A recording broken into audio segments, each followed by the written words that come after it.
Hello and welcome to Ula Tea Leaf Readings. My name is Lenore and tonight I'm going to be reading your tea leaves.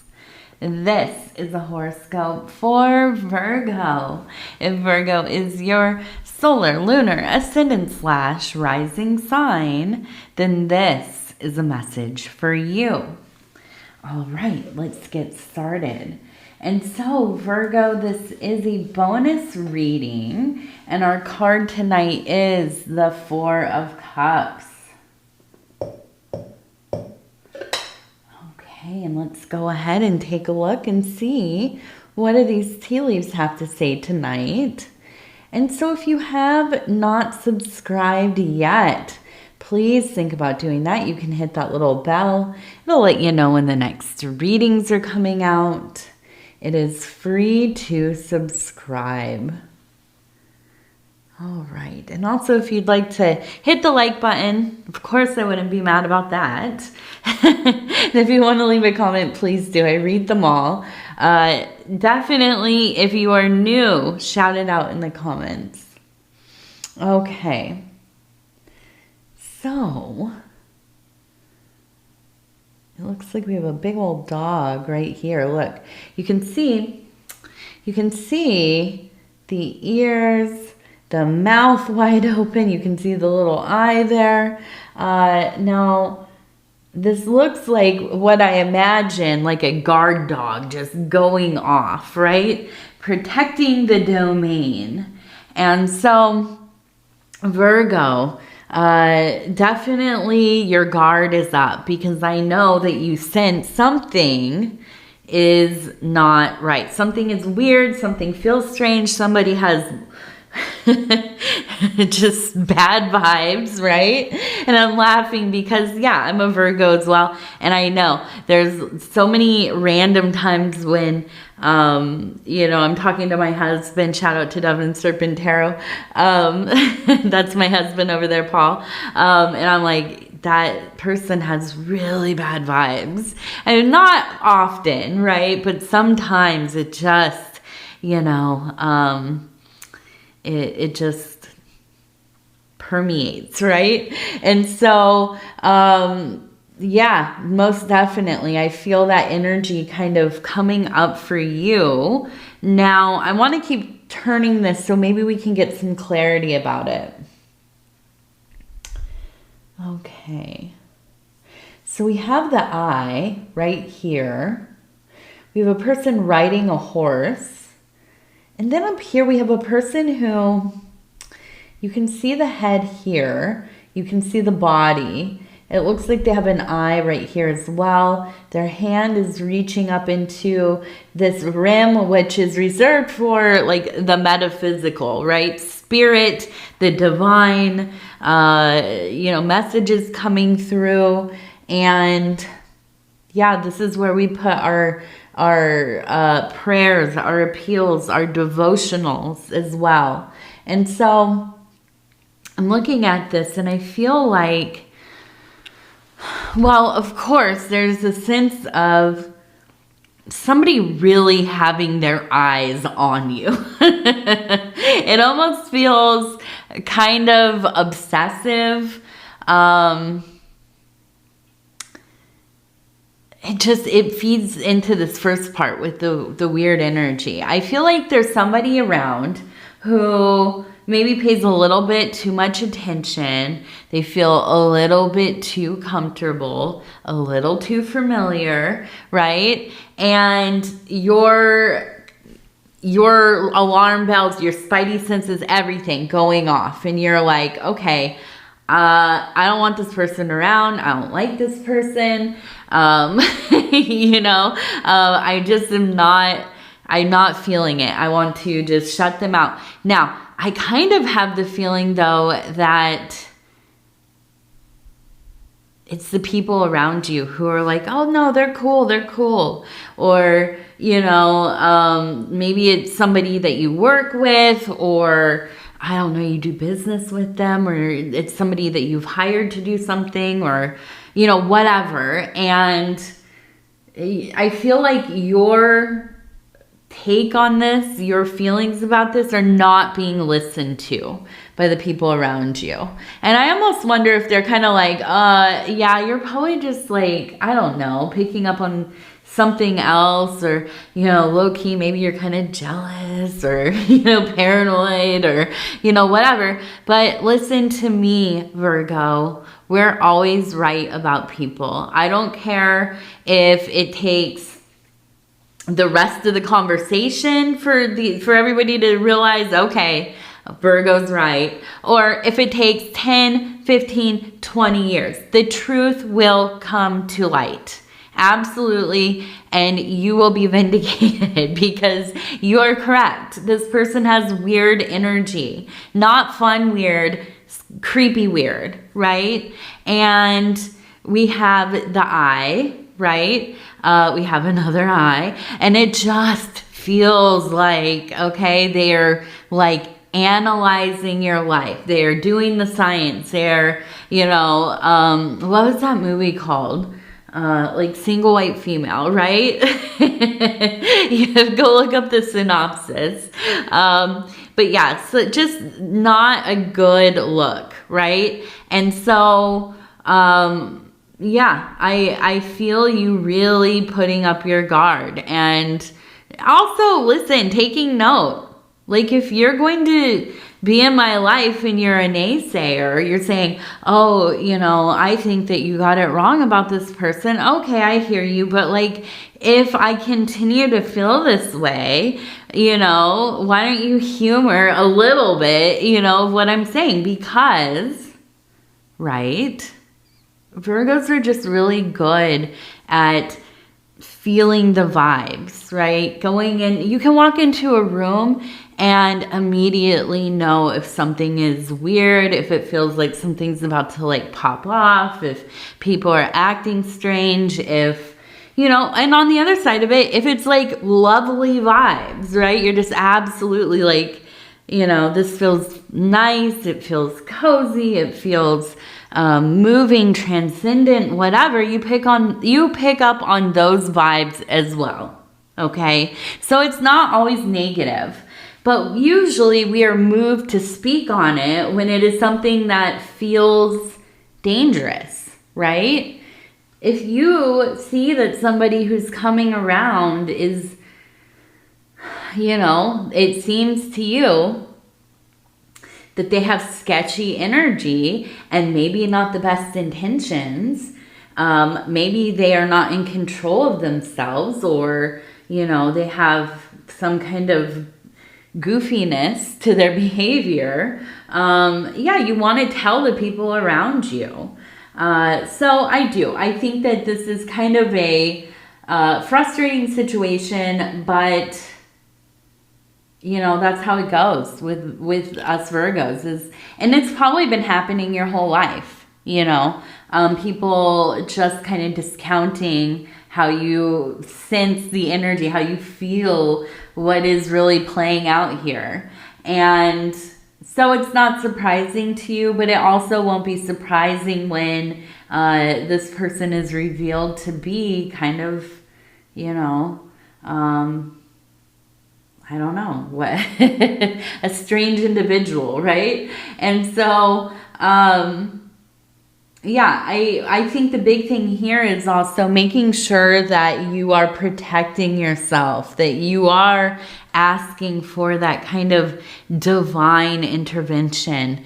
You are asking for that safekeeping to be watched over. Now we have the person on the horse. So I do feel like there is the movement of energies. I don't think this is going to stay going on for too long, right? This is kind of a passing thing, right? And I'm looking down here. I'm seeing kind of a face right here. If you can see, here are the eyes, the nose, the mouth, the kind of ears. It reminds me of some kind of like, I don't know, like a gremlin, something like that. And so I'm looking at this and I do feel almost kind of like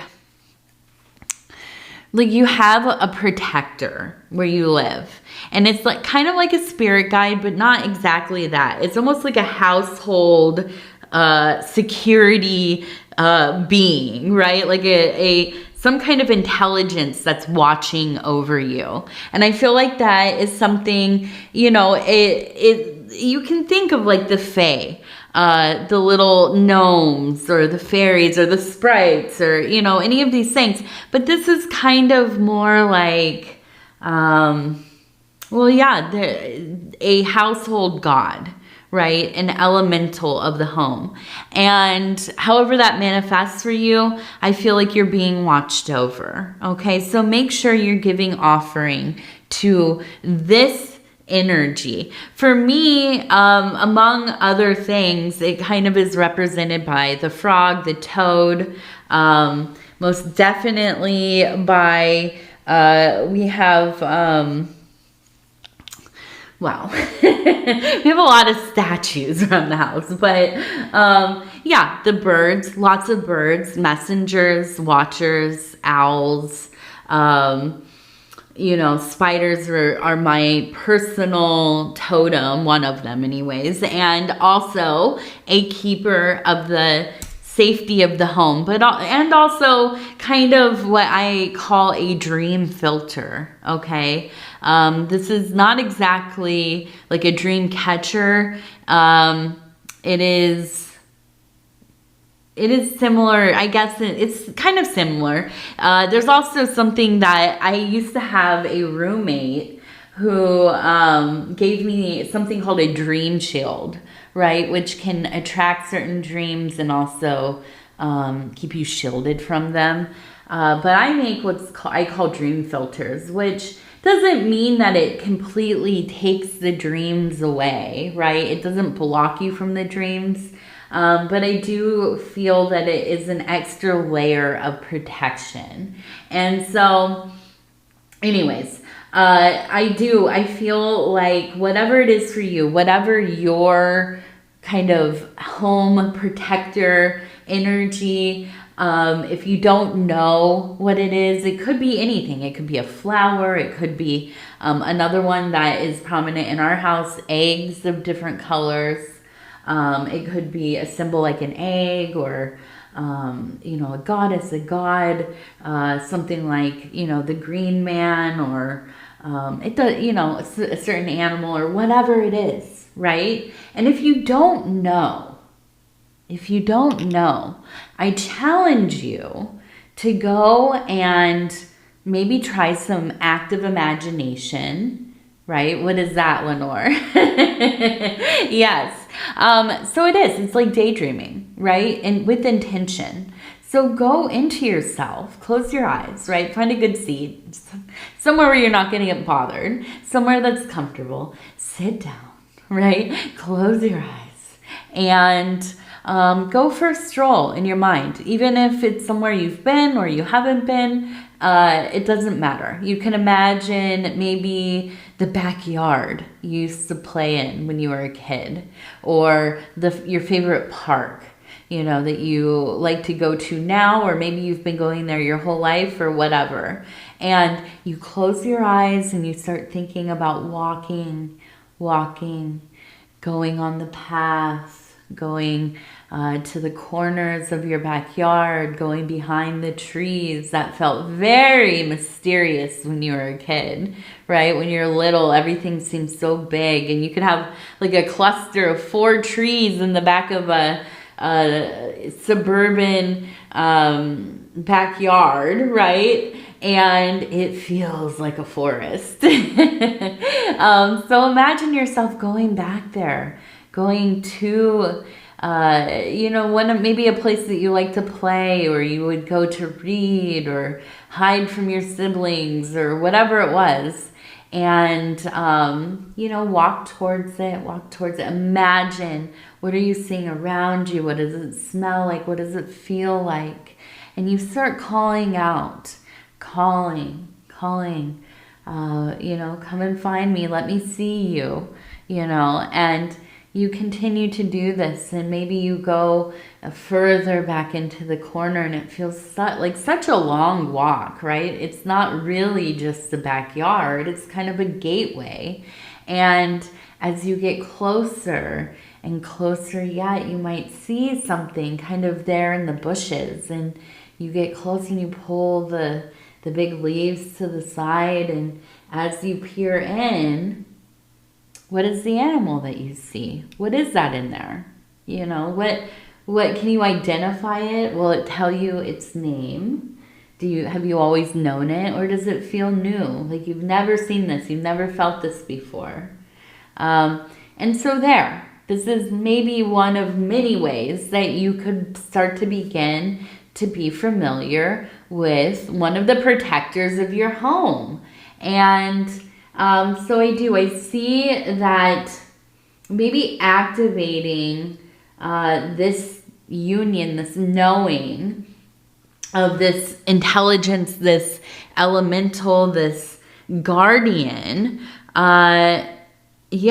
it kind of goes through your whole life. It's not just your physical home. It is the life that you live in that is your home, right?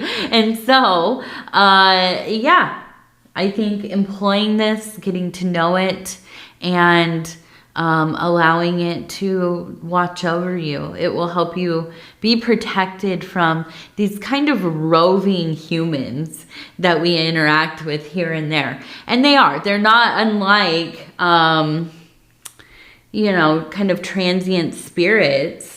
Whatever it is about life, we will encounter people who, maybe have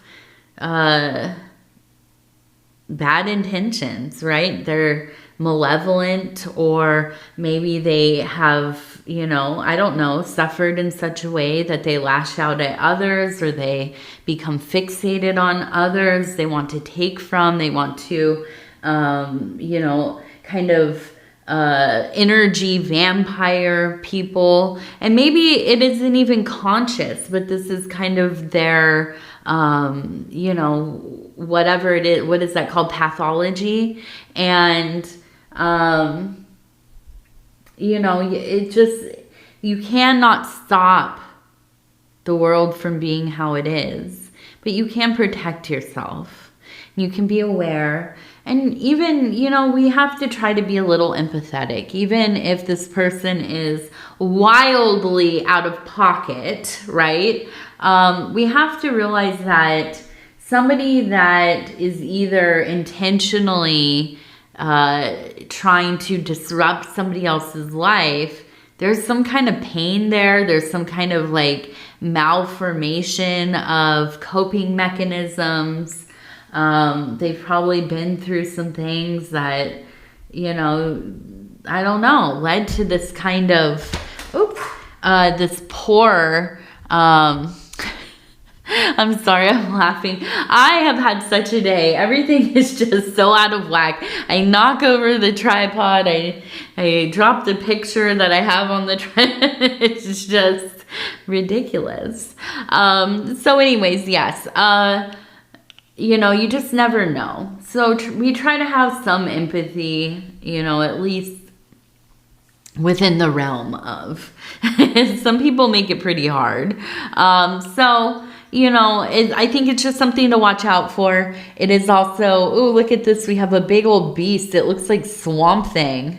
You can see the eyes, the nose. It reminds me of Alan Moore's Swamp Thing. I love it. We also have a spider up here. We have a face up here. Okay.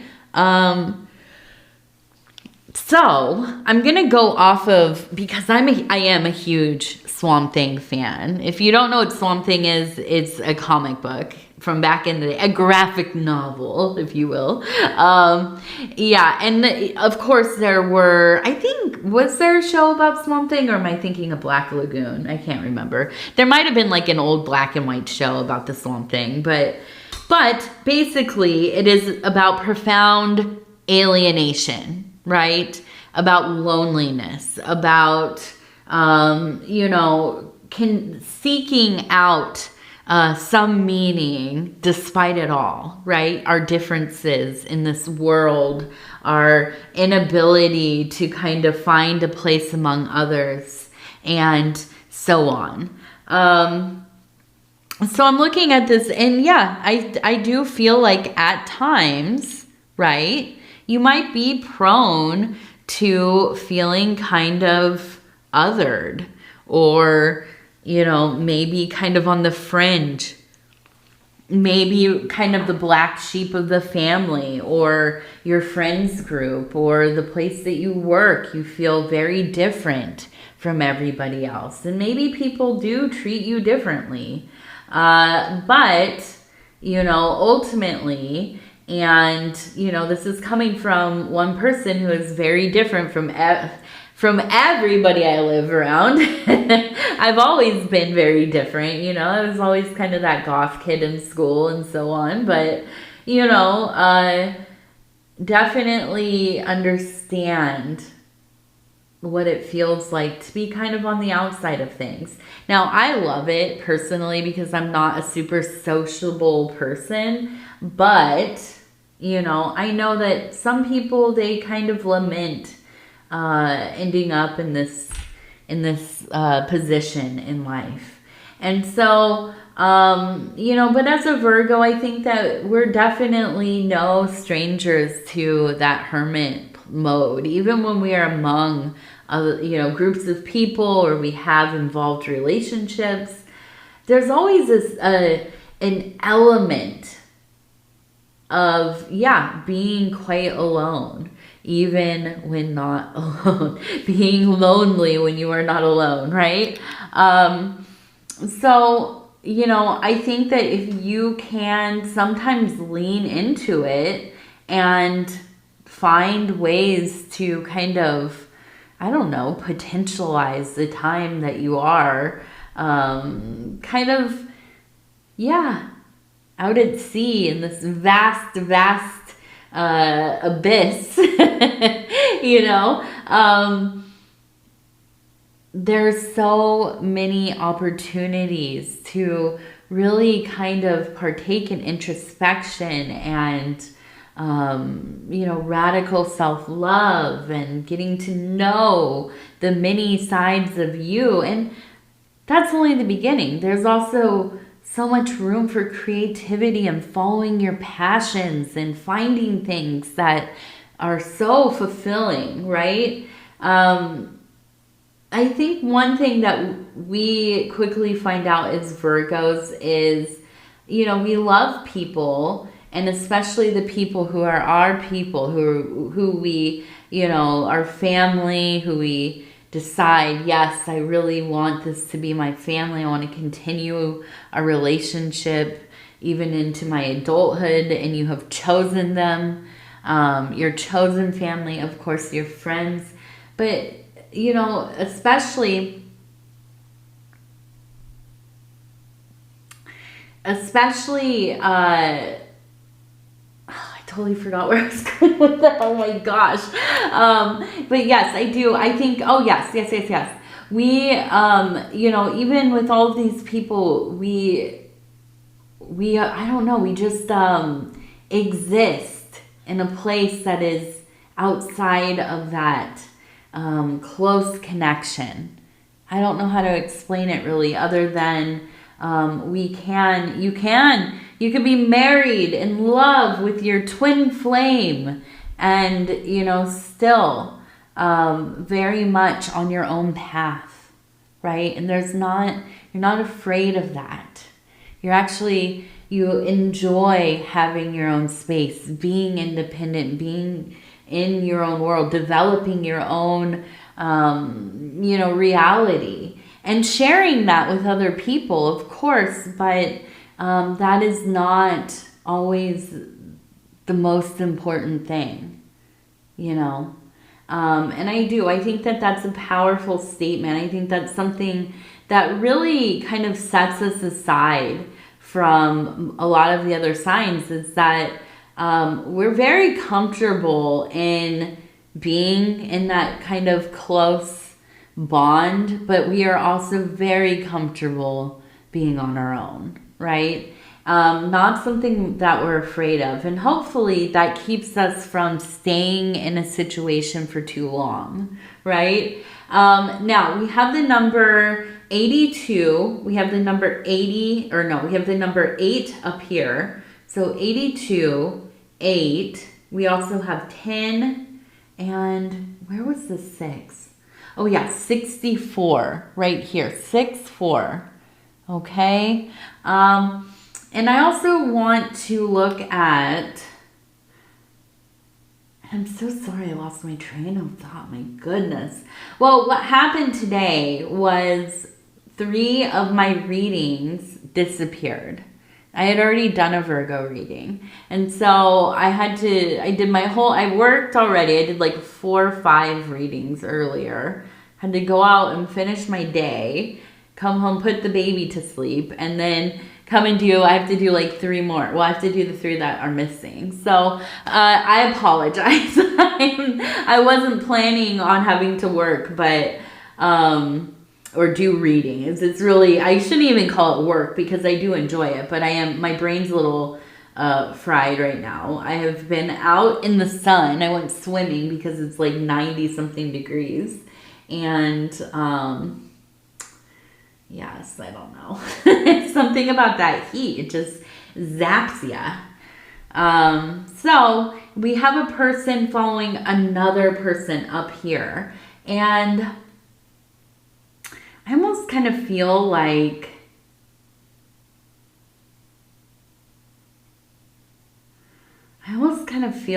it's,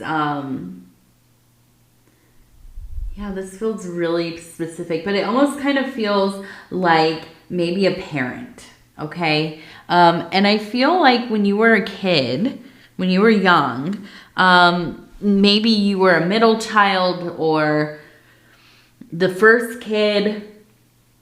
I mean, really, you could have been any position. But by the time, you were getting older and needing your parents' attention more and more, before it was less and less, right? Before you hit like your teenage years. I feel like they really there was a lot of like emotional unavailability. There was maybe even kind of a emotional neglect, okay? And I don't know that was, I don't feel like it was malicious or it was even something conscious, but I feel like it's around them working. And I think that's what it is. There's a lot of like, they're gone because they're working, they're doing stuff in the evenings, to whatever it was, maybe seeing their friends or housework or, running errands or whatever. So there was like not a lot of one-on-one time. And I would say this is like, maybe like when you're, between 8 and 12 around there, or 8 and 15, or I don't know, somewhere. And I think that you started to really kind of turn away from them, and you maybe even left. Like as soon as you could go to school, you were out of there, right? And I feel like as you have gotten older, or maybe, they have already passed away at this point. But when you were getting into adulthood, establishing yourself, I feel like there was a sense of them like kind of coming around, at least mom. And that's who I really think was like trying to kind of establish a relationship with you. And I feel like, there was maybe a sense of like not being super receptive to that because, of course, however things went when you were younger, you've kept that with you. And so I feel like maybe there was not that, it never got to the place that maybe she would have wanted, or maybe you would have wanted as well, right? Because you didn't trust it. Which, listen, you have all of your information is based off of things that have already happened, right? So it makes sense that you would be wary of really being open and vulnerable to somebody who kind of, you know, close themselves off to you. And I think this is something that you lament, is that maybe they have passed and you wish that you would have taken that opportunity to kind of mend, you know, those old hurts and get to know your parents more as adults. But here's the thing, is that ultimately they love you and you know them and they know you. And even if it feels like you missed an opportunity, the love there is beyond anything, right? And I wonder if they are transitioned, because it feels like there's just this sense of like, and it's not like I forgive you. That's not what this is. It's like a, do you forgive me? I hope that you will forgive me so you can let go of these feelings, of this guilt, of, you know, lamenting not having a closer relationship when you were a kid, only because it's something that really weighs you down. Something you think about a lot, and it has hindered maybe some of your relationships as an adult.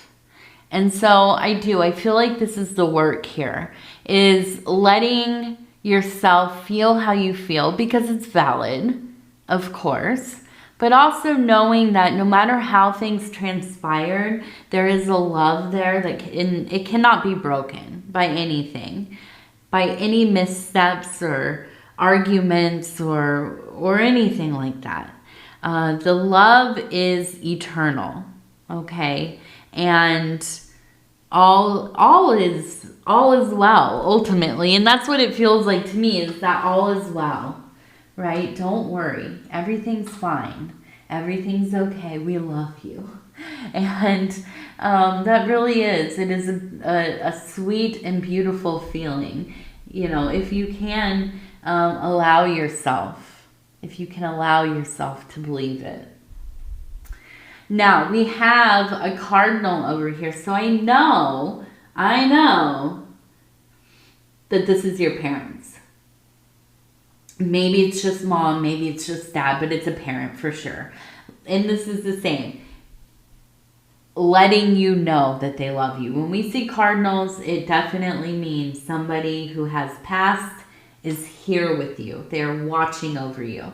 We also have this cluster of hearts up here.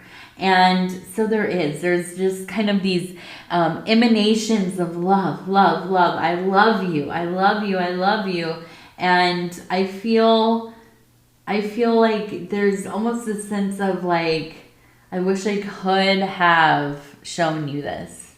I wish I could have gone past my own, SH and, applied myself more to our emotional, spiritual relationship as parent and child, okay? Now, we also have the number 2, and we have a butterfly. So I do feel like this is a time of a lot of growth. I feel like this is also a time that you are really advocating for yourself.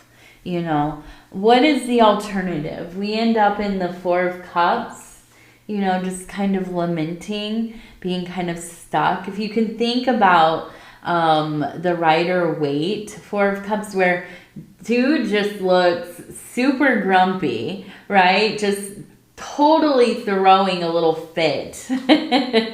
And Spirit's like, here, take this cup. And he's like, I'm mad.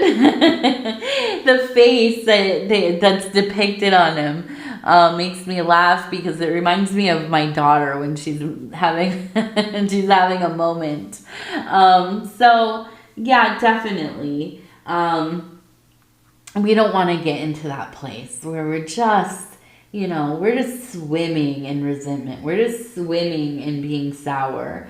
And that's such a waste of time. It really is. Now, is it okay to feel that way? Yeah, of course. And am I telling you you're wrong if you do? No.